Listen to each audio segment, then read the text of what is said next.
Muy buenos días, tardes, noches, en el lugar que se encuentren. Un cordial saludo al licenciado Odir Alfredo Villatoro Torres. Mi nombre es Brandon Pineda y hoy les estaremos presentando la SNIC y la SNIF. Para empezar tenemos la NIC 1, presentación de estados financieros. En esta norma se establecen los lineamientos generales para la presentación de estados financieros anuales que hacen las empresas. El alcance de esta norma es que una entidad aplique esta norma al preparar y presentar estados financieros de propósito de información general conforme a los establecidos en la SNIF. La NIC 1 nos indica que existen 5 componentes obligatorios de juego completos de estados financieros. El número 1, el estado de situación financiera; el número 2, el estado de resultados; el número 3, el estado de flujos de efectivo; el número 4, el estado de cambios en el patrimonio; y el número 5, las notas explicativas. Todos estos elementos deben proveer información de 2 periodos consecutivos, es decir, del año actual y del año anterior. El balance general permite apreciar la situación financiera y debe tener 3 elementos importantes para su elaboración, que son los activos, pasivos y patrimonio. Los activos se ven representados en forma de bienes o derechos que una empresa posee y se puede convertir en efectivo. El pasivo está representado por las deudas y obligaciones. Y el patrimonio, si se ha hecho correctamente el ejercicio, solo es la diferencia del activo entre el pasivo. De ahí tenemos el estado de resultados. Este nos da información sobre el rendimiento que la empresa tiene y controla sus ingresos con los gastos que incurrió para generarlos. El estado de flujos de efectivo se puede apreciar como varía el disponible de una empresa entre 2 periodos. De ahí tenemos el estado de cambios en el patrimonio. Este ofrece información respecto a eventos como aumento o disminución de capital, distribución de utilidades, conformación de reservas legales o específicas. Y por último tenemos las notas explicativas. En estas se desglosan especificaciones detalladas de los rubros detallados en los estados antes mencionados, que le permitirán entenderlos apropiadamente. NIC 2. Inventarios. Los inventarios constituyen una parte muy importante en los balances generales, tanto en las compañías comerciales como industriales. En el caso de las compañías comerciales, los inventarios se ven representados en forma de mercadería, mientras en el caso de las industriales se representa en forma de materia prima y producto terminado. De acuerdo a la norma internacional de contabilidad NIC 2, el inventario tiene relación con 3 valores. El primero, el precio al cual la empresa desea vender sus productos. El segundo, el costo de adquisición o fabricación, que es el valor que la empresa pagó para poder controlar tales bienes y obtener beneficios por su venta posterior. Y el número 3, el valor neto realizable, que es igual al precio de las mercancías menos todos los gastos en que incurrirá la empresa para poder venderlos. La norma nos señala que hay 2 diferentes métodos de costeo de las mercaderías.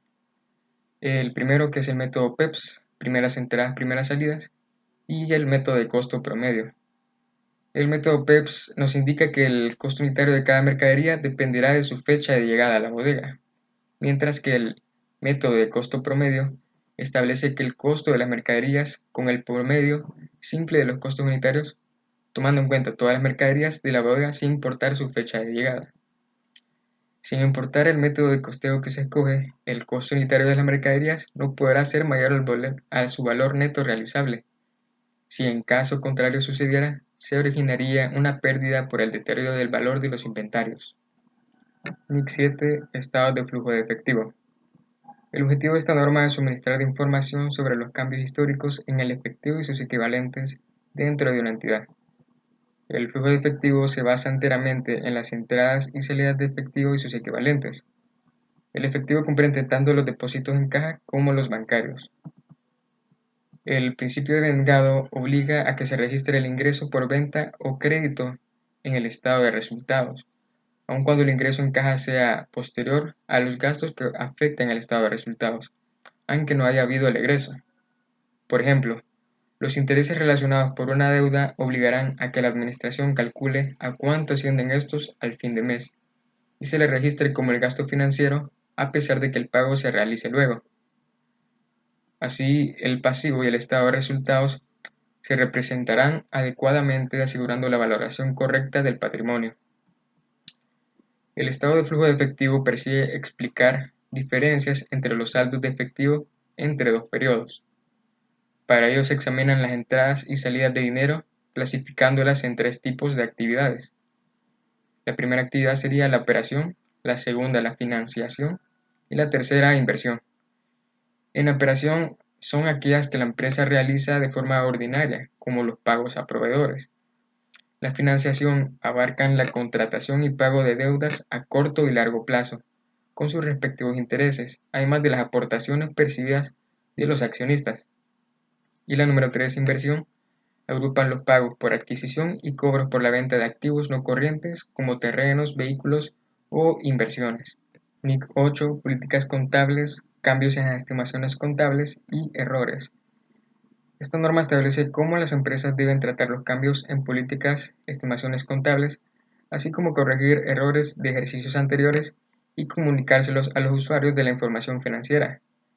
Las políticas contables son reglas y procedimientos específicos adoptados por la entidad en el registro y medición de transacciones, así como la compilación, elaboración y presentación de estados financieros. Estas políticas contables deben cumplir con las MIF. Las políticas contables deben aplicarse de forma consistente para permitir la comparación de la información de distintos periodos. No obstante, una empresa puede verse obligada a cambiar las políticas contables, ya sea por la emisión de una nueva norma o por la aplicación de otra política que genere información más confiable. Numerosas partidas de los estados financieros, como provisiones, depreciaciones y amortizaciones, no pueden medirse con precisión, por tanto deben estimarse. Estas estimaciones se basan en información más reciente, confiable y disponible. De haber un cambio en una estimación, se reconoce en el periodo actual y en los periodos futuros sin necesidad de ajustar los importes de periodos anteriores. Los errores pueden surgir ya sea por fraudes, fallas, descuidos u interpretaciones inadecuadas de la información disponible. Por lo tanto, es necesario que los estados financieros revelen tanto el error como el efecto de su corrección, ya sea por una nota explicativa. NIC 10. Hechos ocurridos después del periodo sobre el que se informa. Los hechos subsecuentes son aquellos acontecimientos que ocurren entre la fecha de corte de los estados financieros y la fecha de emisión y aprobación de los mismos. La norma especifica cuándo la entidad debe ajustar sus estados financieros por hechos ocurridos después del periodo sobre el que se informa y cuándo deberá revelarlos. Los estados financieros se ajustan por ciertos sucesos que se han producido entre el final del periodo sobre el que se informa y la fecha de autorización de los estados financieros para su publicación. Cuando estos hechos proporcionan evidencia de las condiciones que existían en el periodo, los estados financieros se preparan sobre la base de que la entidad continuará como negocio en marcha, o sea, que se considera que una empresa continúa con el negocio en un futuro previsible. Si se toma la decisión de liquidar en su actividad, la hipótesis adecuada de negocio en marcha dejará de ser adecuada. Sobre ello, la norma exige que la empresa prepare en ese caso estados financieros considerando criterios de liquidación y que revele esta situación. Es evidente que los hechos que suceden después del periodo sobre el que se informa pueden afectar a la interpretación de los usuarios de los estados financieros. Por ello, su análisis y presentación deben realizarse con suma diligencia. NIC 12. Impuesto a las ganancias. El objetivo de esta norma es prescribir el tratamiento contable del impuesto a las ganancias. Para los propósitos de esta norma, el término impuesto a las ganancias incluye todos los impuestos, ya sean nacionales o extranjeros, que se relacionan con las ganancias sujetas a imposición.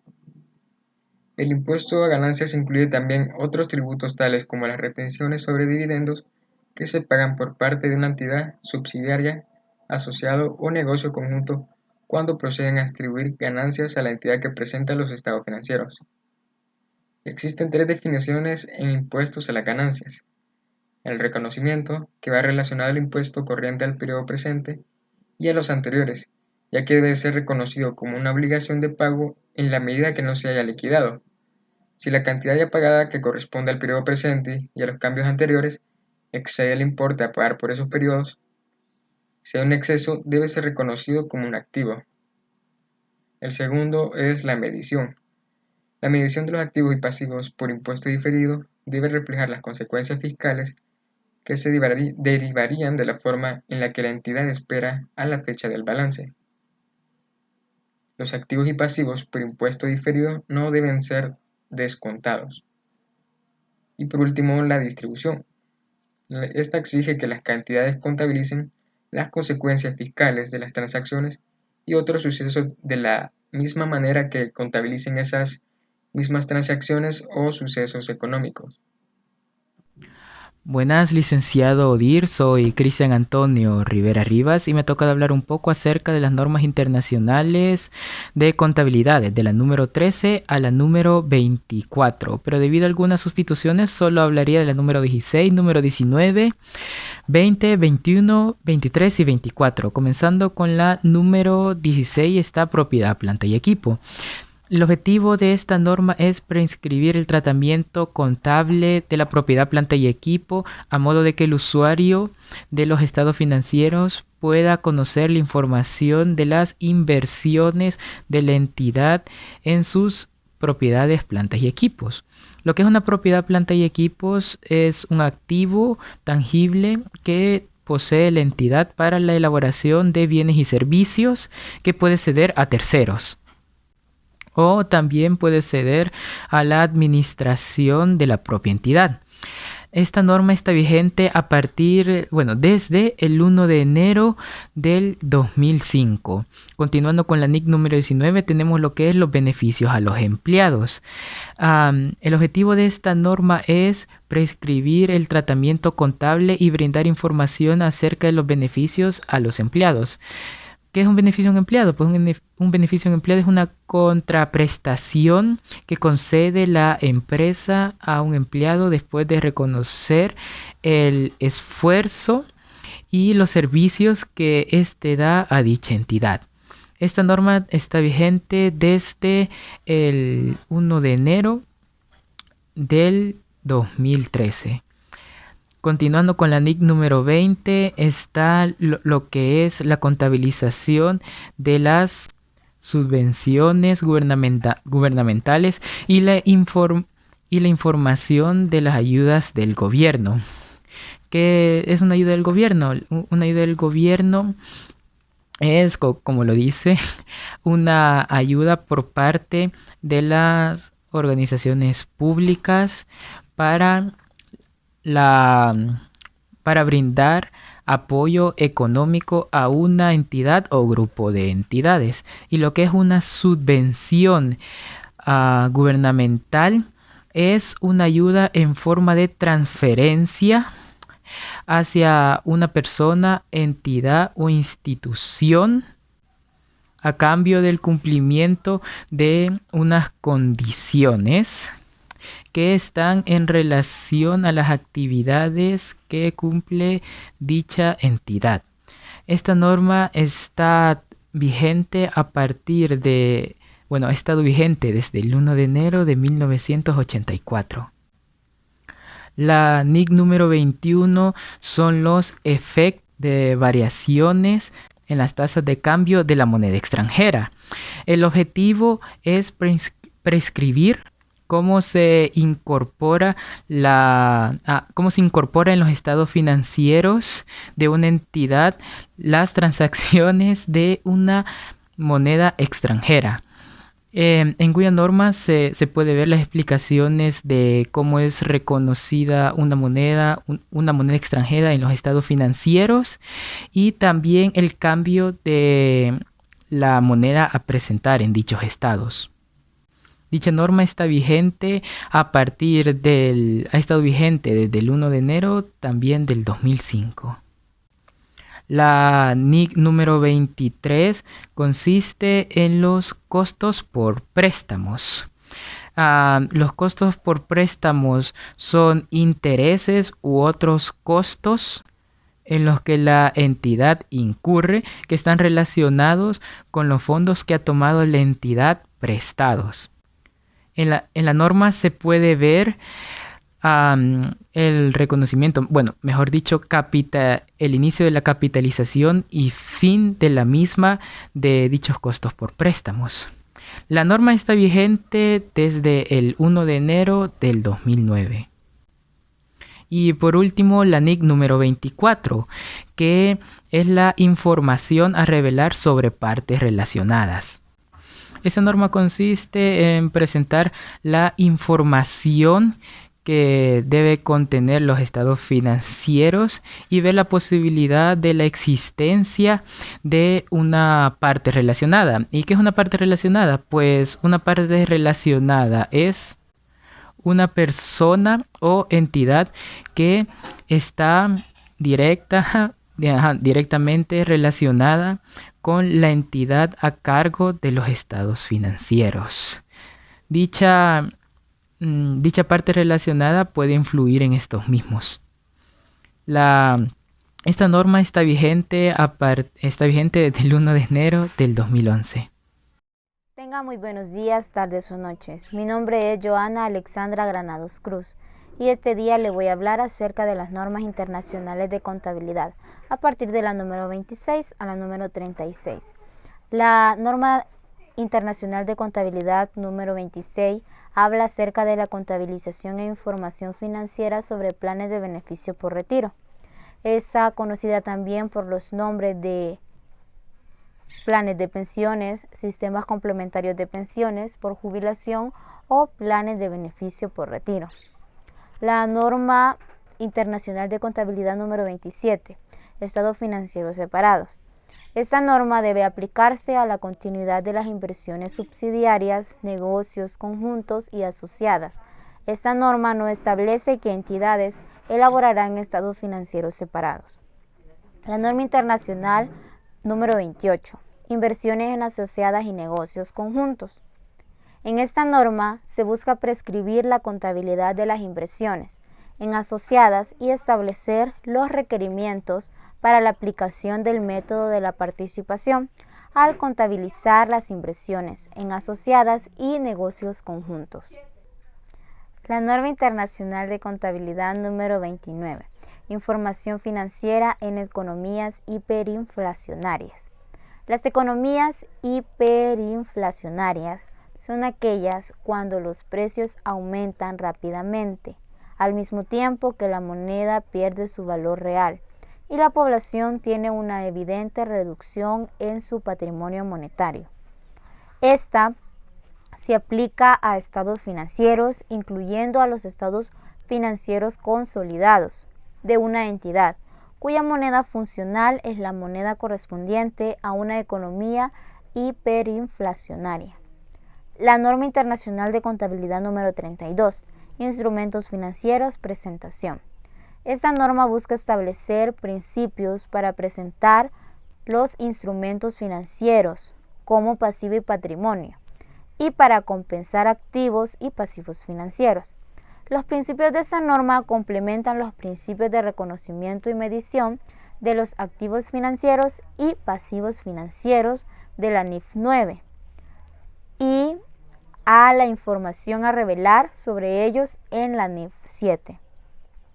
La norma internacional de contabilidad número 33, ganancias por acción, establece principios para la terminación, presentación de la cifra de ganancias por acción de las entidades, cuyo defecto será el de mejorar la comparación de los rendimientos entre diferentes entidades en el mismo periodo, así como entre periodos diferentes de la misma entidad. La norma internacional de contabilidad número 34, información financiera intermedia. Esta norma establece el contenido mínimo de información financiera intermedia, así como prescribir los criterios para el reconocimiento y la medición que deben ser seguidos en los estados financieros intermedios. Esta norma no establece qué entidades deben ser obligadas a publicar estados financieros intermedios, ni tampoco la frecuencia con lo que debe hacerlo, ni cuánto tiempo debe transcurrir desde el final del periodo intermedio hasta la aparición de la información intermedia. No obstante, organismos profesionales contables requieren frecuentemente a las entidades cuyos valores cotizan los mercados de acceso público. Presenta información financiera intermedia. La norma internacional de contabilidad número 36, deterioro del valor de los activos. Esta norma consiste en establecer procedimientos que una entidad debe aplicar para asegurarse de que sus activos están contabilizados por un importe que no sea superior a su importe recuperable. Gracias. Hola, buen día. Mi nombre es Pamela Candelario y continuando con el tema de las NIC y las NIF, quiero aportar un poco acerca de las NIF. El significado de sus siglas son Normas de Información Financiera. Esto quiere decir que son un conjunto de normas o reglas generales y particulares que se necesitan para presentar la información financiera de una entidad. Esto quiere decir que tenemos que tomar este conjunto de normas para que podamos estructurar y entender cuáles son los conceptos que nosotros debemos ocupar en los estados financieros o en la información financiera acerca de una entidad o que requiere una entidad. Y no necesariamente esta entidad tiene que ser con fines de lucros. Entre las NIF principales están los cambios pasivos existentes por retiro del servicio, restauración y similares. Esto quiere decir que esta interpretación proporciona guías para contabilizar el efecto de los cambios en la medición de pasivos por retiro de servicio, restauración y similares, como parte del costo de estos elementos de las propiedades, planta y equipo. También podemos encontrar la NIF de aportación de socios y entidades cooperativas e instrumentos similares. Esto quiere decir que las participaciones de los miembros del patrimonio de una cooperativa tiene como frecuencia el carácter de acciones, unidades, título similar o participaciones y se hará en referencia a ellas como aportaciones de los socios. Todos estos instrumentos financieros que están dentro del alcance de la NIF se aplicará de esta interpretación entre los instrumentos financieros emitidos a favor de los socios de las entidades cooperativas. También está la NIF de derecho por la participación en fondo para el retiro del servicio, la restauración y la rehabilitación medioambiental. Consiste esta en segregar activos como financiar algunos costos de retiro del servicio para una fábrica o de los derivados de un compromiso de rehabilitación. Las aportaciones de estos fondos pueden ser voluntarios o requeridos, según corresponda, por reglamentos o leyes. Esta interpretación se aplica para la contabilización en los estados financieros del contribuyente. Recibo un cordial saludo del licenciado Dir Villatoro. Mi nombre es Roberto Vázquez y yo continuaré con la explicación de las NIF o Normas Internacionales de Información Financiera. Retomando desde el punto anterior de mis compañeros, continúa la NIF número 7, la Norma Internacional de Información Financiera, Instrumentos Financieros o Información a Revelar. Dicha norma estipula y establece los requerimientos que cada instrumento y estado financiero necesita para ser revelado y sea eficientemente revisado. También estipula que los instrumentos financieros serán aplicados a todo tipo de acción contable autorizada y no autorizada, haciendo ciertas excepciones como lo pueden ser en las negociaciones conjuntas, acuerdos conjuntos, entidades subsidiarias u obligaciones del empleador para con su equipo de empleados a partir de beneficios para su equipo. La siguiente es la NIF número 8, la Norma Internacional de Información Financiera, Segmentos de Operación. Básicamente esta NIF estipula que los segmentos de operación son distintas partes de una entidad, pero siempre conforman gran parte de ella. Esta estipula también que a partir de distintos segmentos de la entidad se pueden adquirir ingresos y también establece la información que se requiere por cada tipo de segmento de la entidad. La siguiente es la NIF número 9, Norma Internacional de Información Financiera, Instrumentos Financieros. Al igual que la NIF número 7, la NIF número 9 nos habla sobre los instrumentos financieros, sin embargo lo hace de una manera más generalizada. Es decir, cómo se pueden clasificar los instrumentos financieros y la clasificación que una entidad puede darle a dichos instrumentos financieros dependiendo de su naturaleza. La siguiente, la NIF número 10, la Norma Internacional de Información, Estados Consolidados. Dicha norma estipula los requerimientos y establece la información necesaria para los estados financieros en caso que una entidad deba presentar estados financieros o instrumentos financieros, valga la redundancia, que tenga una entidad a cargo de más entidades además de la propia. La siguiente norma internacional de información financiera es la número 11, la NIF para acuerdos en conjunto. Dicha NIF establece los requerimientos y la información a presentar en los estados financieros en caso que una entidad tenga conjunto proporcional y balanceado con alguna otra, es decir, sean parte ambas de un acuerdo y en la cual se reparten equitativamente los porcentajes tanto de activos como de pasivos, responsabilidades y derechos. La siguiente es la NIF número 12, la norma internacional de información financiera e información a revelar sobre la participación en otras entidades. Dicha norma internacional de información financiera estipula los requerimientos a presentar en un estado de situación financiera de una entidad que tenga porcentaje de accionismo en otra entidad, sin embargo, no sea un porcentaje equitativo, es decir, tenga presencia en otra entidad, sin embargo, no se haga totalmente cargo de activos y pasivos de manera equitativa. También estipula todos los derechos que dicha entidad tendrá en el accionismo en la entidad a la que pertenece también. La siguiente NIF o norma internacional de información financiera es la número 13, la medición del valor razonable. Primeramente debemos saber qué es el valor razonable y esto no es algo muy complicado de definir. Simplemente se trata del valor que nosotros estaremos recibiendo por la venta de un activo o el valor que una entidad recibirá de nosotros tras cancelar un pasivo. Solamente se trata de eso.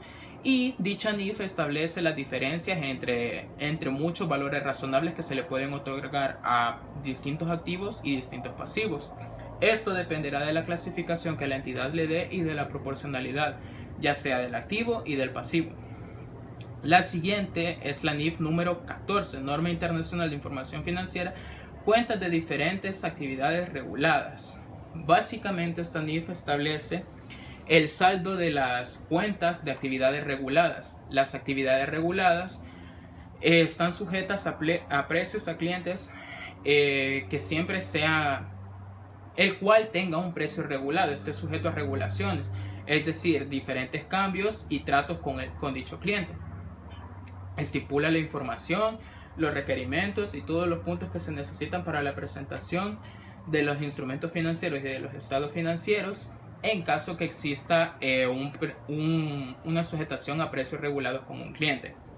La siguiente es la NIF número 15, la Norma Internacional de Información Financiera e Ingresos de Actividades Ordinarias procedentes de contratos con clientes. Bueno, básicamente esta norma estipula los requerimientos de información para los estados financieros provenientes de la actividad cotidiana con clientes, es decir, de todos los ingresos que se obtengan a través de las actividades y acciones ejercidas con clientes, ya sean ventas, compras, etc. La siguiente norma internacional de información financiera, la NIF número 16, nos habla sobre los arrendamientos. Nos habla sobre todos los tipos de arrendamientos que hay, sus clasificaciones, las actividades en las que no puede ser categorizado un arrendamiento en caso de que sí se desee. Y también nos habla de las obligaciones de un arrendatario y de un arrendador. También nos habla de las opciones a venta posterior a un arrendamiento. Y la información que se requiere en instrumentos financieros y estados financieros en caso de acceder a un arrendamiento. Y por último, para finalizar, tenemos la NIF número 17, Norma Internacional de Información Financiera, Contratos de Seguros. En esta Norma Internacional de Información Financiera se estipula toda la información que se requiere en caso de que un empleador obtenga contratos de seguro para su empleado.